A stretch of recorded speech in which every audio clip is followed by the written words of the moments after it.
So yeah, maybe it's good to start with, to begin with the most recent work, which is at the same time the work we are supposed to talk about for the DVD of Eileen and Caroline, which is your project for Point of View. And I was wondering if maybe you can tell me about it. It's something I put together that came out of some work that I did most recently. I choreographed a performance for Robert Ashley, and I made up some costumes and images, and after that I decided I would try to turn those images into something else. So this summer in Canada, where I go in the summer, I began to work the way I often do, which is just to improvise and play.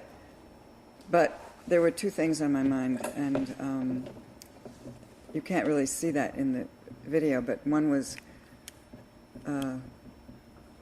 Goya, and you can't see that at all in the video.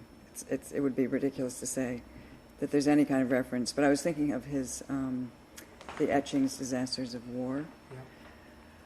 And I kept looking at them, and I thought, well, I can't possibly, they're so brilliant, I don't want to even come close to referring to them, but I thought of vignettes in that way. And then the next thing I thought about was, I like the idea of amateur theater.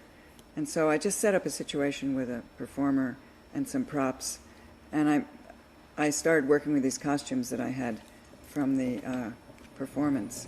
And so I made a series of images and I worked the way I often do, which is just to go out every day and shoot and to try to build on something and to improvise. And that's the way the piece started.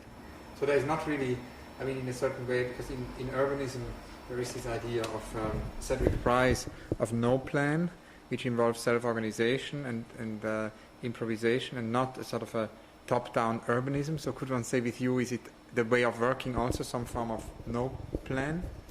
Well, it varies with each project, but in this sense I had no plan. In this sense I did. Yeah. But and it makes it more difficult because when you come to editing you don't have any structure, and you have to make a structure from the material. But I find that very interesting because I discover things that I didn't know before about the structure, about what the structure could be. Yeah. And then that leads to something else. And then this idea of becoming smaller, I mean, continued with your portable kind of theater series. And I've always been interested in Robert Villiers having a museum in a hat, and this idea of the portable museum. So I wanted to ask you if you could tell me about the portable theater. Well, I had a desire to get very small because I felt like I couldn't control these big pieces. Yeah. Also, Sweeney Astray.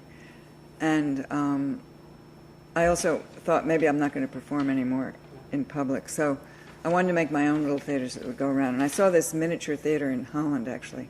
I mean, Holland is kind of miniature anyway, but I saw a children's theater in Harlem. Yeah. And it was this big. You know, it was so wonderful. Yeah.